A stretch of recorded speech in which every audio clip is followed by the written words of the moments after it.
ya didengar kalau sebagai pengantar. Silakan Pak.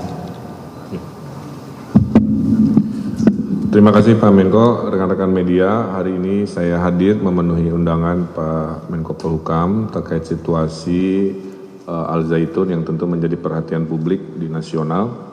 Pada dasarnya kami melaporkan progres dari tim investigasi yang kami bentuk sebagai gubernur yang melakukan investigasi dua arah, melakukan wawancara langsung kepada yang bersangkutan dan tim dari Al Zaitun dan juga melakukan penggalian data lapangan terkait apa-apa yang menyertai permasalahan ini. Kemudian sudah disampaikan rekomendasi-rekomendasi yang tentu berdampak pada aspek hukum, aspek administrasi dan aspek keamanan sosial di wilayah Indramayu di Jawa Barat.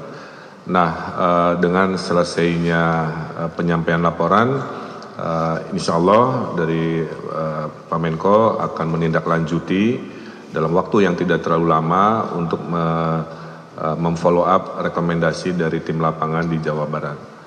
Insya Allah arahnya sesuai dengan harapan masyarakat, tapi tentu dengan kehati-hatian karena menyangkut aspek hukum, administrasi dan juga sumber daya manusia, anak-anak bangsa yang sedang belajar di sana yang tentunya harus kita pikirkan solusi-solusi yang terbaik terhadap situasi ini. Jadi intinya saya datang ke sini melapor, laporannya sudah diterima, setelahnya Pak Menko akan menindaklanjuti dalam waktu yang tidak terlalu lama. Saya kira itu, terima kasih. Itulah laporan dari Bapak Ridwan Kamil, Kang Emil, tentang apa yang sudah diinvestigasi, dipelajari dan didalami di lapangan, lalu dilaporkan kepada kami tadi. Akan ada 3 langkah. Pertama, semua laporan baik yang masuk langsung ke Kemenko Polhukam maupun yang disimpulkan oleh timnya Kang Emil di Jawa Barat, ada dugaan kuat telah terjadinya 3 masalah. Pertama, terjadinya tindak pidana. Ya, ada beberapa hal tindak pidana. Laporan masuk ke Menko Polhukam dan kesimpulan-kesimpulan dari berbagai penelitian nanti akan, dan juga ada laporan resmi yang akan disampaikan ke Polri. Nah, Polri akan menangani tindak pidananya. Pasal-pasal apa? Pasal-pasal apa yang nanti akan menjadi dasar untuk melanjutkan proses pidana nanti akan diumumkan pada waktunya. Tapi Polri akan mengambil tindakan karena dari semua pintu yang masuk laporan pelanggaran pidananya, dugaannya sudah sangat jelas dan unsur-unsurnya sudah diidentifikasi. Tinggal diklarifikasi nanti di dalam pemanggilan atau pemeriksaan. Kemudian yang kedua, tindakan yang kedua adalah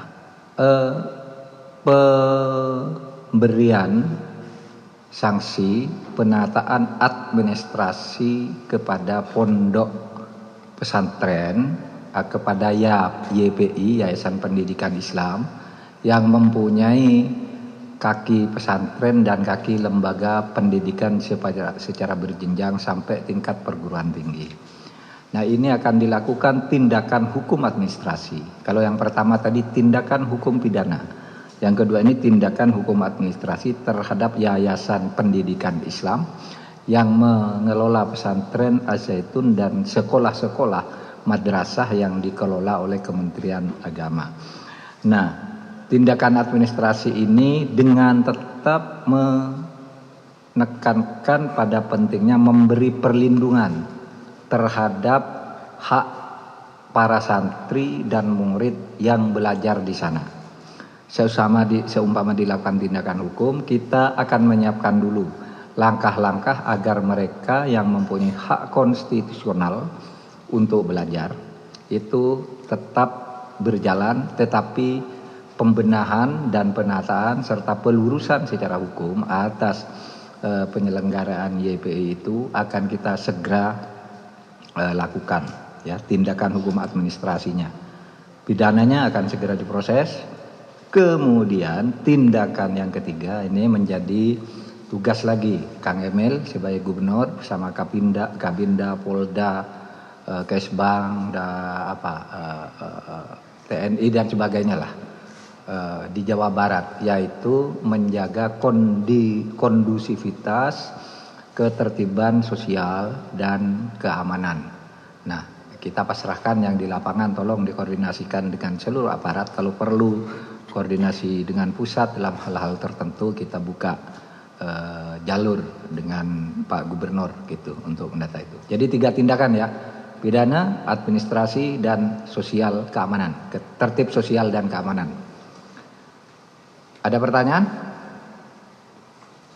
Izin Pak Menko, nama saya dan Pak Gubernur, nama saya Santi dari DMK. Saya buat pertanyaan Pak Menko terkait dengan tindak pidana yang tadi disebutkan. Apakah tindak pidana itu terkait dengan tindak pidana pemerkosaan, karena sempat ada laporan yang menyatakan itu. Kemudian yang kedua terkait ancaman keamanan itu, apakah dugaannya memang seperti yang ditemukan investigasinya betul?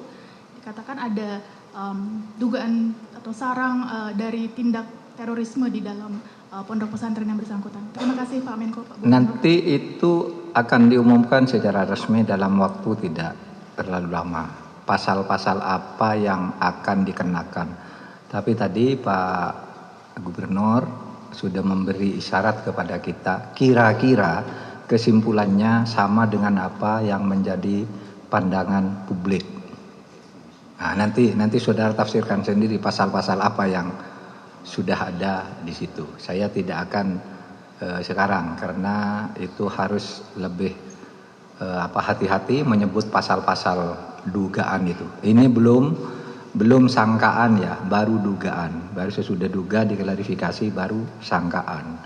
Sesudah sangkaan baru dakwaan. Sesudah dakwaan tuntutan. Sesudah tuntutan vonis kan gitu.